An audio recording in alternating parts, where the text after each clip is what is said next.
अस्सलाम वालेकुम। आज हमारा लेक्चर नंबर 5 है आइडियल फ्लूइड डायनेमिक्स का, जिसमें हम पहले बात कर रहे थे। पहले 4 लेक्चर्स में हमने बात की चैप्टर नंबर 1 की and physical properties of fluid की। आज हम बात करेंगे कंप्रेसिबिलिटी की। ये भी फ्लूइड की प्रॉपर्टी में ही शामिल है। आए देखते हैं। Topic number 1.8 compressibility. कंप्रेसिबिलिटी क्या होता है? कंप्रेस से ही हमें पता चल रहा है।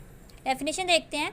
तो compressibility of a fluid is measure of the change of its volume under the action of external force. मतलब अगर हम किसी भी चीज़ पर एक्सटर्नल फोर्स लगाएं, एक्सटर्नल फोर्स वही होती है ना जो हम बाहर से लगाते हैं। एक्सटर्नल फोर्स लगाएं और इसका वॉल्यूम चेंज हो जाए तो इसको हम कंप्रेसिबिलिटी कहते हैं। फॉर एग्जांपल ये देखें, ये हमारे पास वॉल्यूम है, ठीक है। इसके अंदर फ्लूइड पड़ा हुआ है या कोई भी मास पड़ा हुआ है, तो हम इसके ऊपर प्रेशर लगाएंगे। इसका वॉल्यूम यहाँ पे, इसके ऊपर हमने प्रेशर लगाया, ठीक है। प्रेशर लगाया और जब इसको हमने कंप्रेस किया है प्रेशर लगाकर, तो ये यहाँ तक आ गया। मतलब प्रेशर इंक्रीज़ होने से वॉल्यूम डिक्रीज़ हो गया, कंप्रेस हो गया। एक्सटर्नल फोर्स लगाई है तो वॉल्यूम इसका चेंज हो गया, इसी को हम कंप्रेसिबिलिटी कहते हैं। If the volume of the fluid change when the pressure और temperature change it is said to be compressible, otherwise incompressible। Temperature और प्रेशर चेंज करने से उसका वॉल्यूम चेंज हो जाए उसको हम कंप्रेसिबल कहते हैं। अगर नहीं होता ऐसा कुछ भी तो उसको हम अदरवाइज इनकम्प्रेसिबल कहते हैं। इसकी एक और एग्जांपल ले लें। आपके पास फोम होगा, ठीक है। आप उस फोम को जब कंप्रेस करते हैं तो उससे क्या होता है, उसका वॉल्यूम तब्दील हो जाता है। ये फोम इतना है, स्क्वायर शेप का है फॉर एग्ज़ाम्पल। जब हम इसको प्रेस करेंगे ज़ोर से तो इसकी शेप की हमें खुद नहीं समझ आएगी, वॉल्यूम इसका चेंज हो जाएगा। इसी को कंप्रेसिबल कहते हैं। आपको और एग्जांपल देती हूँ कंप्रेसिबल एंड इनकम्प्रेसिबल फ्लूइड की। कंप्रेसिबल फ्लूइड देखें, जितनी भी गैसेस होती हैं तमाम कंप्रेसिबल होती हैं। आप एक बलून को ही ले लें, बलून के अंदर गैस भर दें, थोड़ी सी गैस भरें और उसको गिरा लगा के बंद कर दें। अब आप उस बलून को थोड़ा सा कंप्रेस करेंगे, ठीक है, प्रेस करेंगे, दबाएंगे तो देखें उसकी शेप चेंज हो जाएगी, उसका वॉल्यूम चेंज हो जाएगा, ठीक है। और थोड़ी देर बाद जब आप उसको वापस छोड़ देते हैं, दबाते नहीं हैं, छोड़ देते हैं, तो क्या होगा, उसका वॉल्यूम वापस अपनी असली पोजीशन पे आ जाएगा, अपनी असली हालत में आ जाएगा। तो ये कंप्रेसिबल है, ठीक है। जो उनसी गैसेज होती हैं वो कंप्रेसिबल है। और इनकम्प्रेसिबल क्या है, लिक्विड इनकम्प्रेसिबल होते हैं। इनके वॉल्यूम और डेंसिटी में बिल्कुल भी चेंज नहीं होता जब प्रेशर और टेम्परेचर अप्लाई किया जाए, ठीक है। ये हमने बात की कंप्रेसिबल एंड इनकम्प्रेसिबल फ्लूइड की। अब वो कह रहे हैं ये जो आपने कंप्रेसिबल फ्लूइड की बात की है इसको मैथमेटिकल फॉर्म में सॉल्व करके दिखाएं, जिसको उन्होंने नाम दिया है बुल्क मॉडुलस इलास्टिसिटी। देखते हैं ये क्या है, इसको सॉल्व करके देखते हैं। उन्होंने कहा V हमारे पास वॉल्यूम है और P हमारे पास प्रेशर है। जब प्रेशर इंक्रीज़ होगा तो P प्लस डेल P, जाहिर सी बात है जो हमारे पास पहले वाला प्रेशर था उसके अंदर कुछ ऐड होगा तो प्रेशर इंक्रीज़ होगा, वॉल्यूम विल बी डिक्रीज। जो पहले वाला वॉल्यूम था, जब प्रेशर इंक्रीज़ होगा वॉल्यूम डिक्रीज़ होगा। Since increase pressure always cause a decrease in volume. Pressure हमेशा जब इंक्रीज़ होगा तो वॉल्यूम डिक्रीज़ होगा। Pressure increase del P cause a volume decrease minus del V। तो इसको उन्होंने मॉडुलस ऑफ इलास्टिसिटी का नाम दिया है। के से कंप्रेसिबिलिटी को के से डिनोट किया है, del P over del V over V minus, ये देखें जो सा डेल P है और डेल V ओवर V है, ये चेंज आया है, वॉल्यूम में चेंज आया है स्ट्रेस लगने से, मतलब प्रेशर लगने से। और माइनस शो करेगा कि वॉल्यूम इंक्रीज़ होने की बजाय डिक्रीज़ हो रहा। ज़ाहिर सी बात है जब प्रेशर इंक्रीज़ होगा, हमने ऊपर भी यही बात की, तो वॉल्यूम डिक्रीज़ होगा। और ये नेगेटिव उसी बात को शो कर रहा है कि वॉल्यूम डिक्रीज़ हुआ इंक्रीज़ होने की बजाय। देखें, ये देखें, ये हमारे पास फाइनल वॉल्यूम था, सॉरी इनिशियल वॉल्यूम था, और ये हमारे पास फाइनल है। तो हम जो अकॉर्डिंग टू ये देखें फाइनल माइनस इनिशियल, ये हमने इक्वेशन पढ़ी हुई है फिज़िक्स में। मतलब वॉल्यूम में चेंज आया, रेट ऑफ वॉल्यूम में चेंज आया। हम इधर बात किसकी कर रहे हैं कि हमारे पास जो इनिशियल वॉल्यूम था उसमें चेंज आई है, ये वाला इनिशियल वॉल्यूम में चेंज आई है, इस वजह से यहाँ पे माइनस आया है। फॉर्मूला देखते हैं, इसकी बात की आपको समझ आ गई होगी। Change in pressure over volume strain, change in pressure की तो पता चल गया, अब वॉल्यूमेट्रिक स्ट्रेन क्या होती है। अब आपके पास बॉक्स है,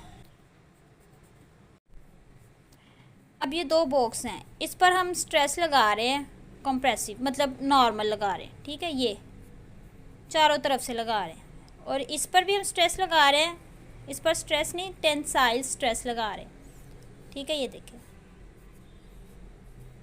दोनों तरफ से, चारों तरफ से इस पर भी लग रही है, इस पर कंप्रेसिव लग रही है, ठीक है, अंदर की तरफ, मतलब इसको ऐसे हमने पकड़ा हुआ है, और ये इसको हम दोनों तरफ से खींच रहे हैं, मतलब कि हमारे पास ये एक रॉड है, इसको इधर से खींच रहे हैं, इसको इधर से खींच रहे हैं, दोनों तरफ से खींच रहे हैं, तो ये हमारे पास कौन सी होगी, टेंसाइल स्ट्रेस होगी, ठीक है। इसका वॉल्यूम डिक्रीज़ हो जाएगा और इसकी लेंथ इंक्रीज़ हो जाएगी, इसको हम टेंसाइल स्ट्रेस कहते हैं। इस पर हमने नॉर्मल स्ट्रेस मतलब कंप्रेसिव स्ट्रेस लगाई, और इस पर हमने टेंसाइल स्ट्रेस लगाई है। स्ट्रेस जो सी मर्जी आपने लगाई, लेकिन स्ट्रेस लगाने के बाद वॉल्यूम तो हमारा चेंज हो गया ना, जब हमारे पास चेंज आ जाएगा वॉल्यूम में, उसको हम वॉल्यूमेट्रिक स्ट्रेन कहते हैं। वॉल्यूमेट्रिक स्ट्रेन का फॉर्मूला है change in volume original over original volume, ठीक है, मतलब ओरिजिनल वॉल्यूम में चेंज आया है, उसी को हम वॉल्यूमेट्रिक स्ट्रेन कहते हैं। अब देखें, जैसे जैसे इधर टेंसाइल का मैंने आपको जस्ट हिंट दिया है, आपको टेंसाइल स्ट्रेस का बताया, लेकिन हम इधर कंप्रेसिव की बात करें, जैसे जैसे कंप्रेसिव या नॉर्मल स्ट्रेस बढ़ता जाएगा, वैसे वैसे वॉल्यूमेट्रिक स्ट्रेन भी बढ़ता जाएगा। डेल वी ओवर वी ये रेशो है 2 वॉल्यूम्स का, और इट इज़ डायमेंशनलेस है, और जो के है सेम डायरेक्शन है एज दैट ऑफ प्रेशर की। ये हमारे पास फार्मूला है कंप्रेसिबिलिटी का। अब हमने कंप्रेसिबिलिटी का फार्मूला निकाला है वॉल्यूम के साथ, जबकि कंप्रेसिबिलिटी डिपेंड करती है डेंसिटी पे, मास ओवर वॉल्यूम पे। अब वो कह रहे हैं कि कंप्रेसिबिलिटी का फार्मूला निकाले in terms of pressure and density में। इसको ओवरऑल सारे को सॉल्व करते हैं। कंप्रेसिबिलिटी को हमने डिनोट किया था के से, माइनस इक्वेशन वाला वॉल्यूम डिक्रीज हुआ है ओवर डीपी। वॉल्यूम में चेंज आया है स्ट्रेस लगने से, डीपी स्ट्रेस जो लगाई है, डीपी प्रेशर को शो कर रहा है, मतलब कि जो हमारे पास वॉल्यूम था इस पर प्रेशर लगने से जो प्रेशर में चेंज आया है वो minus D we over V है। इस पर जो स्ट्रेस लगी है, प्रेशर लगा, उसको हमने डीपी से शो कर दिया है। वो हमने फार्मूले की बात की। अब हमने compressibility in terms of pressure and density, हमने वॉल्यूम के साथ पहले कंप्रेसिबिलिटी की थी इन टर्म्स ऑफ, अब हमने प्रेशर एंड डेंसिटी के साथ करनी है। डेंसिटी में निकाले ना, अब हमने law of conservation of mass पढ़ा हुआ है। लॉ ऑफ कंजर्वेशन मास क्या होता है? जब भी किसी बॉडी के ऊपर हम टेम्परेचर या प्रेशर लगाएं, जो हमारा मास है वो ख़त्म नहीं होता, बल्कि एक टर्म से दूसरी टर्म में तब चेंज हो जाता है। देखें मसलन आप पानी लें, पानी को आग पर रख दें पकने के लिए, आप देखें वो पानी पक के बिल्कुल, मतलब जो बाउल में आपने रखा होता है वो ख़त्म हो जाता है। आपको ऐसे लगता है कि वो ख़त्म हो गया, पानी ख़त्म हो गया, जो उसके अंदर मास था बाउल के अंदर वो ख़त्म हो गया, जबकि ऐसा नहीं होता। वो पक कर एक टर्म से दूसरी टर्म में कन्वर्ट हो जाता है वेपर्स में। पहले हमारे पास लिक्विड में था, हमने उसको पकाया, हमने उससे पकने रख दिया, वो पक के वो वेपर्स फॉर्म में कन्वर्ट हो गया, एक फॉर्म से दूसरी फॉर्म में, लिक्विड से वेपर्स में कन्वर्ट हो गया। जब भी कोई फोर्स अप्लाई होती है तो जो हमारा मास होता है वो कांस्टेंट ही रहता है। ज़ाहिर सी बात है, वो कन्वर्ट हुआ है, ख़त्म नहीं हुआ। अगर ख़त्म होता फिर कांस्टेंट नहीं होना था। वो लिक्विड से वेपर्स में कन्वर्ट हो गया, तो मास हमारा क्या हुआ? कांस्टेंट हुआ। मास हमारा क्या होगा इधर? Constant v। जब इस पर डेरिवेटिव अप्लाई करेंगे कांस्टेंट तो ज़ीरो हो जाएगा, जब इस पर अप्लाई करेंगे rho d v plus v d rho और कांस्टेंट का 0 डी रो, और ये प्लस था, इधर आके ये माइनस हो जाएगा, ये इधर आ जाएगा और ये इधर आ जाएगा।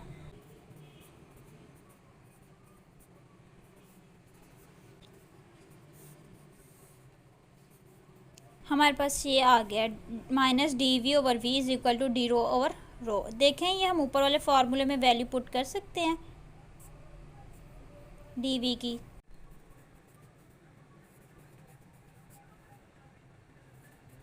डी वी, अब आप कहेंगे फार्मूले वाला माइनस कहाँ पे गया, वो भी इधर इसके साथ कवर हो गया। आपने ये करेक्शन कर लेनी है K is equal to minus D P over D we over V. क्यों? प्रेशर इंक्रीज़ हुआ है तो वॉल्यूम डिक्रीज़ हुआ है ना। हमने उस पर कोई जो सा भी हमारे पास मास था उसके ऊपर हमने प्रेशर इंक्रीज़ किया तो उसका वॉल्यूम डिक्रीज़ हुआ है, ठीक है।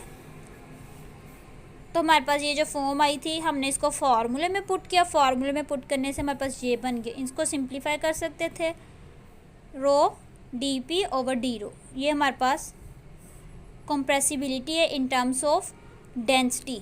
ये देखें compressibility in terms of density and pressure. आज का टॉपिक बस यहीं तक था जिसमें हमने जस्ट एक ही टॉपिक देखा है, कंप्रेसिबिलिटी क्या होता है, और इसके अंदर हमने उसको मैथमेटिकल फॉर्म में किया जिसका नाम था बुल्क मॉडुलस ऑफ इलास्टिसिटी, और उसको हमने पहले वॉल्यूम के साथ किया है, फिर उसके बाद हमने प्रेशर एंड डेंसिटी में किया है। उम्मीद है आपको इसकी समझ आई होगी। अगर किसी बात की नहीं समझ आई तो आप इजीली कमेंट सेक्शन में पूछ सकते हैं।